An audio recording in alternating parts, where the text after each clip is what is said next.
everyone and welcome back. So today we are starting with a new topic of English grammar, that is pronouns. तो pronouns इसके अंदर ही आप देख सकते हैं एक वर्ड आ रहा है जो कि है nouns, which is nouns. So कुछ ना कुछ रिलेशन तो इसका nouns से है. अब वो रिलेशन क्या है? Let's see. तो pronoun, a pronoun is a word that is used in place of a noun or a noun phrase to avoid repetition. इसको substitute of noun भी कहते हैं. क्या मतलब होता है इसका? ऐसा word होता है pronoun जो कि noun की और noun phrase की जगह पे use होता है. किस लिए use होता है? To avoid repetition. Repetition मतलब किसी चीज़ को बार बार repeat करना. चलिए इसको एग्जाम्पल से इस पूरे को समझते हैं कि ये क्या कह रहे हैं. Tarak bought an expensive watch and Tarak loves Tarak's expensive watch. The expensive watch costed Tarak ₹2000. सुनने में अजीब लगा? बिल्कुल लगा होगा, क्योंकि है ही अजीब. आप बार बार आप कह रहे हैं Tarak bought an expensive watch, Tarak loves Tarak expensive watch, the expensive watch costed Tarak ₹2000. क्यों बार बार हम रिपीट क्यों करें? हम इस वर्ड को तारक को रिपीट क्यों करें? हम बार बार एक्सपेंसिव वॉच, यही दोनों नाउन है. इसमें नाउन क्या होते हैं मैंने प्रीवियस वीडियोस में बताया है. मैंने नाउन पे वीडियो बनाई है, ज़रूर उसको जाकर देखें पहले, फिर प्रोनाउंस पढ़ें. I'll link it in the description box. Okay. तो तारक जो है is the noun, proper noun, नाम है. जो मैंने दूसरी चीज़ क्या बताई थी, noun और a noun phrase. तो अब आप यहाँ देख सकते हैं watch noun है और उसके लिए यूज़ हुआ है expensive. तो ये जो होता है an expensive watch, ये हो जाता है phrase. phrase क्या होते हैं? phrase वो group of words होते हैं जिनमें सब्जेक्ट और वर्ब दोनों नहीं होते. या तो सिर्फ सब्जेक्ट होता है या सिर्फ वर्ब होता है. मतलब दोनों चीज़ों का कॉम्बिनेशन नहीं होता है, मीनिंग नहीं निकलती है पूरी. ओके. तो ये हो गया फ्रेज हमारा. N expensive watch is a noun phrase, क्योंकि नाउन से नाउन की यहाँ पे वो बात हो रही है कि नाउन कैसा एक्सपेंसिव है. This is a noun phrase. Only subject is there is no verb. Okay. अगर सब्जेक्ट और वर्ब दोनों होते फिर भी पूरी मीनिंग नहीं होती तो वो क्लॉज हो जाता है. चलिए इसकी हम अलग वीडियो बनाएंगे. तो Tarak bought an expensive watch, इसमें नाउन और नाउन फ्रेज क्या है? ये नाउन है, नाउन फ्रेज ये है. Tarak loves Tarak's expensive watch, फिर से भाई noun noun noun phrase. The expensive watch noun phrase costed Tarak noun ₹2000. बार बार हमें तारक और एक्सपेंसिव वॉच बोलने की ज़रूरत है? बिल्कुल नहीं है भाई, बिल्कुल नहीं. तो अब हम क्या करें, इसको कैसे चेंज करें? तो हम क्या लिखेंगे यहाँ पे? Tarak bought an expensive watch. भाई एक बार बताना तो पड़ेगा कि वो क्या लेके आया है, कौन लेके आया है. उसके बाद हम क्या बोलेंगे? Tarak bought an expensive watch. He, क्योंकि तारक लड़का है, लड़की होती तो क्या लगाते? शी. वो उसको अपनी एक्सपेंसिव घड़ी से बहुत प्यार है. उसको अपनी, तारक को अपनी. He loves his expensive watch. चलिए, Tarak bought an expensive watch, Tarak loves his watch या एक्सपेंसिव वॉच. ठीक है, यहाँ तक भी ठीक है. लेकिन अब यहाँ पे क्या करेंगे? ये जो एक्सपेंसिव वॉच है, the expensive watch costed Tarak ₹2000, तो ये नॉन लिविंग थिंग है. इसकी जगह हम क्या लगाते हैं? नॉन लिविंग चीज़ों के लिए और जानवरों के लिए हम लगाते हैं इट. तो क्या हो जाएगा? It costed Tarak. तो तारक के लिए क्या लगाएंगे अब यहाँ पे? हिम. इट इस पूरे की जगह इट कॉस्टेड हिम ₹2000. तो अब हमारा पूरा जो सेंटेंस है वो हो गया. तो अब आप देख सकते हैं कि भाई प्रोनाउंस लगाने से सेंटेंस कितना छोटा भी हो गया, पैराग्राफ हमारा. प्लस अब सुनिए इसको. Tarak bought an expensive watch, he loves his expensive watch, it costed him ₹2000. यहाँ पे एक्सपेंसिव वॉच की जगह हम इट भी कर सकते थे अगर हम हिज ना लगाते. He loves it, isn't it, ये भी कर सकते थे. यहाँ हिज लगाने की भी जरूरत ना पड़े तो और हम इसको मॉडिफाई कर सकते हैं. It costed him 2000। तो आप दोनों में डिफरेंस देख सकते हैं इजीली, कितना ज़्यादा डिफरेंस आ जाता है प्रोनाउंस का इस्तेमाल करने से। अजीब भी नहीं लग रहा, प्रॉपर भी लग रहा है, वर्ड्स भी कम इस्तेमाल हुए हैं और सुनने में ऑकवर्ड भी नहीं है, रेपिटेशन भी नहीं हो रहा है चीज़ों का। तो this is the work of pronouns. अब आप कहेंगे मैम अब कहाँ पे तारक के लिए आपने मैम कहीं पे तो ही लगाया है, कहीं पे हिज लगा दिया और कहीं पे हिम लगा दिया है, तो अब ये कैसे पता चलेगा? Don't worry, just watch the video and धीरे धीरे हम प्रोनाउंस के सारे कॉन्सेप्ट कवर कर लेंगे। सो इन दिस वीडियो पहले तो मैं आपको बता दूं कि प्रोनाउंस के टाइप्स हम पढ़ने वाले हैं 9। How many types? 9 types of pronouns we are going to study. So first we'll study these 3 pronouns, that is personal pronoun, possessive pronoun and reflexive pronoun. अब ये क्या होते हैं, कैसे हम इनको यूज करते हैं, that also I tell you. तो सबसे पहले मैं आपको बता दूं, पर्सनल प्रोनाउंस यूज होते हैं लोगों के लिए। फॉर एग्जाम्पल जैसे कि आपने कहा राम एक अच्छा लड़का है, राम को खाना पसंद है, राम वहां जाता है, तो वो क्या है, as a person we are using him, so उसकी जगह हम लगाएंगे ही। अगली बार हम क्या लगाएंगे? ही। तो जब हम ऐसे किसी पर्सन के जगह पे हम जब प्रोनाउंस कोई सब्स्टिट्यूट लगाते हैं, उन प्रोनाउंस को कहते हैं पर्सनल प्रोनाउंस। अब ये 2 कैटेगरी में डिवाइडेड होते हैं, सब्जेक्ट और ऑब्जेक्ट। क्योंकि अगर मैं कह दूं जैसे हमने यहाँ पे कहा था Tarak loves Tarak's expensive watch, the expensive watch costed Tarak, हर जगह तारक की जगह अगर मैं ही लगा देती तो क्या सही हो जाता? Tarak bought an expensive watch, he loves he expensive watch, it costed he ₹2000। नहीं, हम हर जगह पर्सनल प्रोनाउन ही नहीं लगा सकते, हमें कहीं जगह हिम लगाना पड़ेगा, कहीं हिज लगाना पड़ेगा। तो अभी हम पर्सनल प्रोनाउंस को देखेंगे 2 तरीकों से, जो कि है सब्जेक्ट और ऑब्जेक्ट की तरह। सब्जेक्ट ऑब्जेक्ट क्या होता है भाई? Ma'am I don't know what is subject object, अभी बता देते हैं। फॉर एग्जाम्पल एक सेंटेंस है,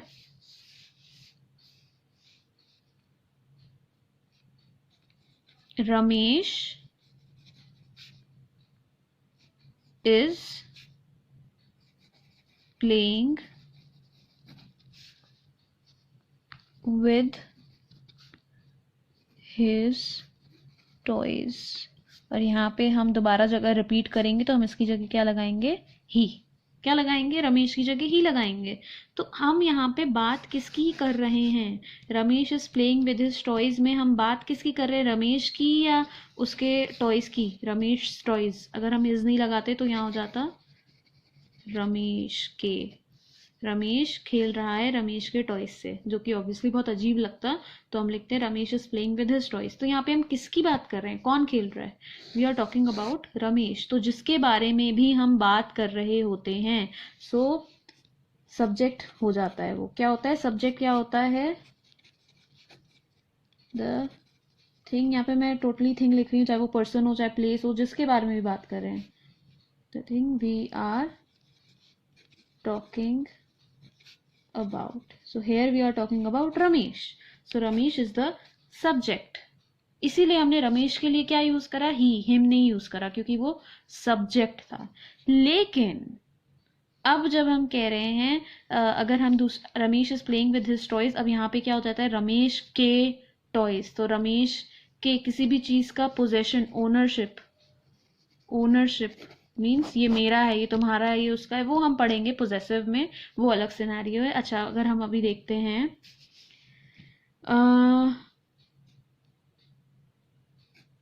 Arjun is waiting for Riya to come. Ramesh is waiting for Riya to come. अगर मैं Ramesh sorry Arjun is waiting for Riya to come, और अर्जुन के लिए मैं यूज करूंगी he is waiting for her to come. अब ये देखिए किसके बारे में बात हो रही है? कौन वेट कर रहा है? ये काम कौन कर रहा है? अर्जुन। वेट करने का काम हम इससे भी पता लगा सकते हैं, पूछ सकते हैं कि ये काम कौन कर रहा है। तो काम जो करता है वो होता है सब्जेक्ट। क्या होता है? सब्जेक्ट। सब्जेक्ट और किस जो सब्जेक्ट, ये जो काम है वो किस पे हो रहा है या किसके लिए हो रहा है, ऑब्जेक्ट हो जाता है। वो क्या हो जाता है? ऑब्जेक्ट। यहाँ पे वेट किसका किया जा रहा है, किसके लिए वेट हो रहा है? रिया के लिए। तो रिया क्या हो गई?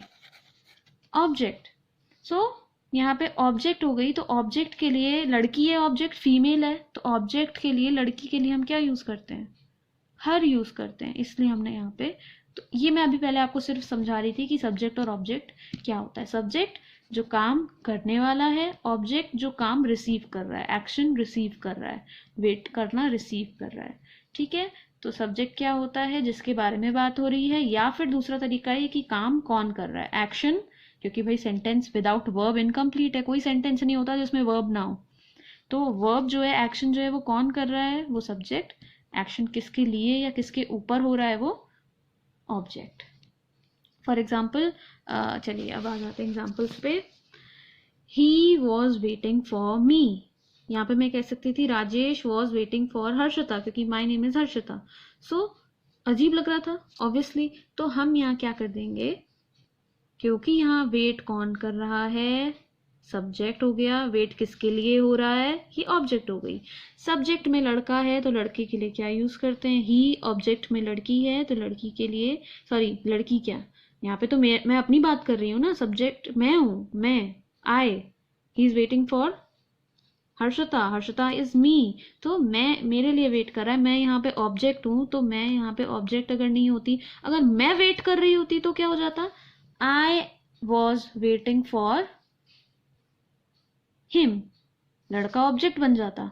अभी ऑब्जेक्ट कौन है? मैं। तो ऑब्जेक्ट मेरे लिए मैं में, ऑब्जेक्ट में मैं क्या लगाऊंगी? मी। तो he was waiting for me. अगर मैं इसका उल्टा कर दूं, मैं आगे वेट करने लगूं और वेट कौन करवाने लगे? वो लड़का वेट कराने लगे, तो सब्जेक्ट हो जाती मैं। तो मैं यूज करती आई वॉज वेटिंग फॉर उस लड़के के लिए। तो लड़का ऑब्जेक्ट है, ऑब्जेक्ट में लड़के के लिए हम यूज करते हैं him. I was waiting for him. She runs fast, वो तेज दौड़ती है। सब्जेक्ट है भाई, कौन दौड़ रहा है, एक्शन कौन कर रहा है? वो लड़की कर रही है। सिंगुलर लड़की है, एक लौती है, सिंगल। तो शी के लिए हम क्या लगाते हैं? सब्जेक्ट। सब्जेक्ट में शी लगाते हैं, सब्जेक्ट में। ठीक है, लड़की के लिए। तो शी रन्स फास्ट। क्या तुमने उसे देखा है? तो देखना, देख कौन रहा है? तुम देख रहे हो, तुमसे पूछा जा रहा है। तुम, तुम्हारे लिए क्या होता है? यू। अब ये याद रखिएगा, सब्जेक्ट ऑब्जेक्ट दोनों में यू यू यू, इट दोनों में ही सेम होता है। ठीक है, यू भी सेम होता है और इट भी सेम होता है। क्लियर? ओके। अब देखिए, डिड यू, क्योंकि भाई देख कौन रहा है, सब्जेक्ट कौन है? यू। तो सब्जेक्ट में यू रहा, ऑब्जेक्ट में होता तो अलग बात है, तब भी यू ही रहता। पर उससे, उस लड़की को क्या तुमने देखा है? क्योंकि वो बहुत तेज भागती है। तो लड़की के लिए ये तो ऑब्जेक्ट हो गई। ऑब्जेक्ट में लड़की के लिए फिर से हम क्या देखेंगे? हर। मैंने वो कर लिया है, जो भी काम है। ठीक है। अब भाई नॉन लिविंग चीज है तो इट लगाते हैं, और सब्जेक्ट है और ये ऑब्जेक्ट है। अब क्या आपको पता है कि सब्जेक्ट में मैं अपने लिए क्या लगाऊंगी? सब्जेक्ट में आई। मी थोड़ी लगाऊंगी me have done it. No भाई, मैं सब्जेक्ट हूं, मैं ऑब्जेक्ट नहीं हूं। ओके। सो सब्जेक्ट, अगर मैं इसको उल्टा कर दूं, इट इज डन बाय मी, तो मैं ऑब्जेक्ट बन गई और सब्जेक्ट क्या बन गया? वो काम सब्जेक्ट बन गया। तो इट तो सेम रहता है, चाहे सब्जेक्ट हो चाहे ऑब्जेक्ट। लेकिन अगर मैं इसको ऑब्जेक्ट बना देती तो इट इज डन बाय मी, मी हो जाता। ऑब्जेक्ट में आई की जगह में क्या इस्तेमाल करती? मी इस्तेमाल करती। देख सकते हैं आप। तो it, I have done it, it is there. अब भाई सब्जेक्ट है यहाँ, तो वो जो भी है, जो चाहे वो बुक हो, the book is there, the carpet is there, the blanket is there. हम उसके लिए नॉन लिविंग चीजों या जानवरों के लिए, या माई डॉग इज देयर, तो उसके लिए हम क्या लगाते हैं? इट। इट सब्जेक्ट में और ऑब्जेक्ट में दोनों में ही सेम होता है। It is there. अब देयर प्रोनाउन नहीं है, देयर जगह का नाम है, कंफ्यूज मत होइएगा। THER ही देयर है। अगर यहाँ पे होता THEIR तो वो हो जाता प्रोनाउन, वो हम आगे देखेंगे पोजेसिव में। चलिए, तो अब लास्ट सेंटेंस देख लेते हैं एक और। We will gift it to them. Subject क्या है, कौन गिफ्ट करेगा? हम गिफ्ट करेंगे, हम लोग। सब्जेक्ट में क्या होता है? हम के लिए वी, और वी विल गिफ्ट इट। क्या चीज गिफ्ट कर रहे हैं? कोई चीज गिफ्ट कर रहे हैं, ऑब्जेक्ट हो गई। गिफ्ट क्या हो रहा है? ऑब्जेक्ट। ऑब्जेक्ट में नॉन लिविंग चीज के लिए ऑब्जेक्ट में क्या इस्तेमाल करते हैं? इट, चाहे सब्जेक्ट हो चाहे ऑब्जेक्ट हो। टू देम, अब भाई एक और उसमें, इसको कहते हैं डायरेक्ट ऑब्जेक्ट, इसको कहते हैं indirect object. For example, she killed it with a knife, तो उसने उस जानवर को या किसी भी चीज को मार दिया, किससे? नाइफ से। तो नाइफ क्या हो गया? Indirect object. और स्नेक क्या हो गया? Direct object. She killed a snake with a knife, direct object snake, क्योंकि वो किलिंग से डायरेक्टली रिलेटेड है, और जो नाइफ है वो इनडायरेक्टली रिलेटेड है, तो वो इनडायरेक्ट ऑब्जेक्ट। तो दो ऑब्जेक्ट्स भी, सेंटेंस में दो ऑब्जेक्ट हैं, इट भी है और देम भी है। हम उस ये गिफ्ट करेंगे उनको, उनको, देम, उनको, दे के लिए हम ऑब्जेक्ट यूज हो रहा है तो देम ऑब्जेक्ट है, क्योंकि भाई यहाँ पे वो लोग कौन है? ऑब्जेक्ट है। ऑब्जेक्ट में उनके लिए हम यूज करते हैं देन। अगर ये सब्जेक्ट होते, दे विल गिफ्ट अस, वो हमें गिफ्ट करेंगे, तो वो सब्जेक्ट हो जाते। गिफ्ट कौन कर रहा होता? वो लोग, तो वो लोग क्या हो जाते? सब्जेक्ट। तो हम तब क्या यूज करते? दे विल गिफ्ट अस। हम क्या हो जाते? वी क्या हो जाता? ऑब्जेक्ट में चला जाता। दे, देम क्या हो जाता? सब्जेक्ट। तो देम सब्जेक्ट में क्या होता है? दे। वी ऑब्जेक्ट में क्या होता है? Us. They will gift us, they will gift it to us. समझ में आ रहा है? तो ये आपको ध्यान रखना है कि सब्जेक्ट में है पर्सन तो ये सारी चीजें आएंगी, ऑब्जेक्ट में है तो उन्हीं के लिए ये सब आएगा। ठीक है? आई के लिए मी, यू के लिए यू ही रहेगा, वी का अस हो जाएगा, दे का देम हो जाएगा, ही का हिम हो जाएगा, शी का हर हो जाएगा, इट का इट ही रहेगा। चलिए अब हम आते हैं पोजेसिव प्रोनाउंस पे। So before starting with possessive pronouns, I want you to know the meaning of possessive, जो बना है पोजेशन से। पोजेशन मतलब होता है ownership. Ownership means what? Owing something means this thing belongs to me, this pen belongs to me, so इसकी ownership किसकी है? मेरी है। so belongingness आप भी कह सकते हैं, या तो belongingness कह सकते हैं या ownership कह सकते हैं। this is shown by these possessive pronouns। Okay, तो अब possessive pronouns हैं, तो अब इसमें दो कैटेगरी है। यहाँ तो चलो हाँ भाई, सब्जेक्ट होता था तो ये ऑब्जेक्ट होते थे, तो ये सब्जेक्ट की जगह पे अगर प्रोनाउन है तो ऐसे यूज करेंगे, ऑब्जेक्ट की जगह पे है तो ऐसे यूज करेंगे। लेकिन पोजेसिव प्रोनाउंस में दोनों को कैसे हम डिफरेंशिएट करेंगे ये हम सीखेंगे। यहाँ पे हम देखते हैं इस चीज को कि भाई पोजेसिव को, सपोज यहाँ पे मैंने दे रखा था माय और यहाँ दिया हुआ था माइन। अब इन दोनों में डिफरेंस हम कैसे पता लगाएंगे? बहुत सिंपल है, आपके सेंटेंस में कोई ना कोई नाउन तो होगा। अगर ये यूज हो रहे हैं तो कोई ना कोई नाउन जरूर होगा। For example, this is my book. ठीक है, तो अब इसमें नाउन क्या है? बुक है, कॉमन नाउन, इजंट इट? तो अब जब भी आपका प्रोनाउन जो है वो नाउन के पास में है, नाउन से पहले है, नाउन से जस्ट पहले है, तो आप हमेशा जो फर्स्ट वाली कैटेगरी थी हमारी, जिसमें एस वगैरह नहीं लगा था, जो नॉर्मल थे like my, her, his, their, our, ये वाले प्रोनाउंस हम यूज करेंगे। As you can see over here, these ones. Okay, यहाँ पे सिर्फ इट्स जो है वो इट्स ही रहता है, दोनों में यहाँ पे इट ही रहता है सब्जेक्ट ऑब्जेक्ट में, यहाँ इट्स जो है वो इट्स ही रहता है, चाहे वो नाउन के पास हो चाहे वो नाउन से दूर हो। तो बाकी सब में आप देख सकते हैं कहीं पे भी, और हिज जो है वो भी हिज ही रहता है। सो इन दोनों को आप हमेशा याद रखिएगा। बाकी सब में कहीं पे भी एस नहीं लगा है, माय, माइन नहीं होगा, माय होगा, your, our, their, his, her, its. Okay, तो ये जो हैं ये वाले हमारे लगते हैं जब नाउन के पास में हमारा प्रोनाउन हो, जस्ट आगे। लेकिन अगर मैं कह दूं, पहले मैंने यहाँ पे क्या कहा, ये मेरी किताब है, पर अगर मैं कह दूं ये किताब मुझे बिलोंग करती है, दिस बुक इज माइन, तो अब ये बुक क्या हो गया? प्रोनाउन से दूर हो गया, इजंट इट? सो आपको बस ये याद रखना है कि नाउन के करीब विदाउट एस किसी चीज की जरूरत नहीं है, हम सिंपल ही ठीक है, कोई एस वगैरह लगाने की जरूरत नहीं है। लेकिन अगर दूरी हो गई है नाउन और प्रोनाउन में, उस वक्त आपको यहाँ पे थोड़ा सा मॉडिफाई करना पड़ेगा बेस को। मीन्स माई से हो जाएगा माइन, दिस बुक इज हर्ज हो जाएगा। अगर उस कोई लड़की है, this book is his, his में तो कोई चेंज होता ही नहीं है, बहुत बढ़िया बात है। This book is theirs, S लगाना पड़ा। This book is ours, S लगाना पड़ा। और वो होता है तो कोई चेंज होता ही नहीं है, इसमें भी कोई चेंज नहीं होता। सो ये चीज आपको याद रखनी है कि पोजेसिव प्रोनाउंस जो होते हैं उसमें आपका अगर नाउन जो है उसके पास में प्रोनाउन लगाए जस्ट आगे तो आप बेसिक फॉर्म लगाएंगे। लेकिन अगर वो उससे दूर हो गया है, बिछड़ गया है, वही जुदा हो गया है, तो आपको उसमें थोड़ा सा ऐड करना पड़ेगा, क्योंकि उससे उसका सहारा छूट गया है तो उसको किसी और चीज का सहारा देना पड़ेगा।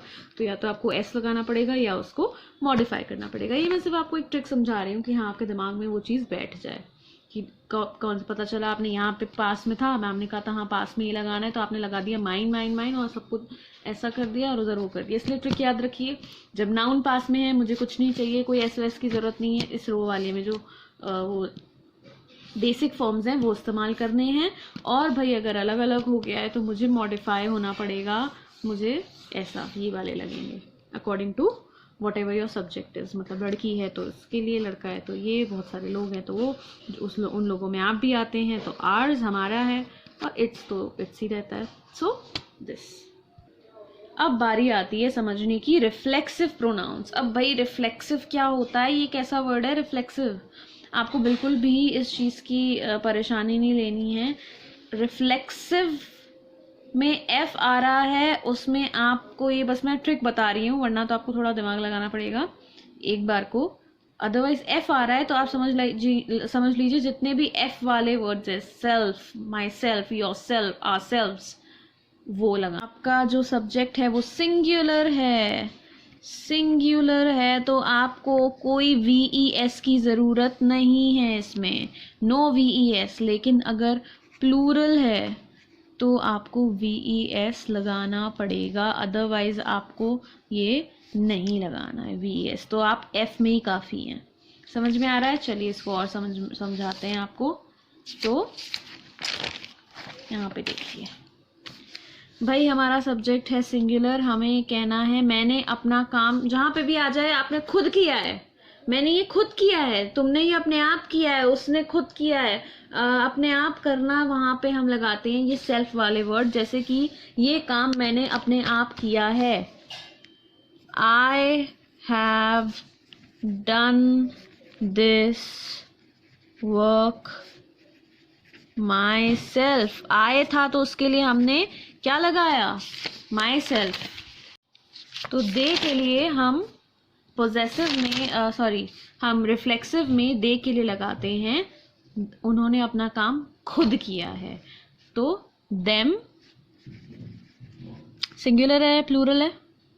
प्लूरल है भाई, दे तो कभी सिंगुलर हो ही नहीं सकता, दे में तो एक से ज्यादा लोग ही आते हैं, वो लोग। तो ऑलवेज देम सेल्व्स, इसमें कभी भी आप एफ नहीं लगाएंगे, देम सेल्व्स ही होगा। Are you getting it? So ये होता है हमारा रिफ्लेक्सिव प्रोनाउन। वी होता तो वी हैव डन इट, हमने खुद किया है। आर सेल्व्स, भाई मैं कोई अकेली थोड़ी हूँ, हम सब ने किया है। सो आर सेल्व्स। सिमिलरली अगर होता she has done it, what? Self. Very good, because it is singular. F आएगा भाई, एक लड़की कभी बहुत सारी तो हो नहीं सकती, प्लूरल हो ही नहीं सकती, तो हमेशा शी के लिए हर सेल्फ और ही के लिए हिमसेल्फ। एफ क्यों लगाया? Because they both were singular. ये यहाँ पे VES क्यों लगाया? Because they both were plural. अगर यहाँ पे होता योर सेल्फ, तो आप भाई योर सेल्फ में क्या करना होता है, आपको सब्जेक्ट देखना होता है, क्योंकि योर और यू जो होता है वो सिंगुलर के लिए भी इस्तेमाल होता है, प्लूरल के लिए भी, कि भाई तुम बातें क्यों कर रहे हो या फिर तुम सब बातें क्यों कर रहे हो, why are you talking, why are you talking. इसमें यू जो है वो सिंगुलर भी है और प्लूरल भी हो सकता है, डिपेंडिंग कि भाई आप किसकी बात कर रहे हैं। तो जब आप सिंगुलर योर की बात कर रहे हो तो एफ लगाइएगा, लेकिन अगर आप सारे योर की बात कर रहे हैं, उसमें कई सारे लोग आ रहे हैं एक से ज़्यादा, तो आप VES लगाइएगा। बस ये ध्यान रखिएगा। बाकी सब में तो क्लियर है भाई, माए तो सिंगुलर ही होगा, आर प्लूरल ही होगा, देम प्लूरल ही होगा, VES ही लगेगा, हिम हर तो सिंगुलर ही होगा, और इट सिंगुलर। मैंने इस वीडियो में समझाए हैं, अगली वीडियो में हम नेक्स्ट 3 पढ़ेंगे। So I hope you have understood it. Just subscribe to my channel for my upcoming videos, and if you've liked it, don't forget to give it a like, and also you can share with your friends. And take care. Bye bye.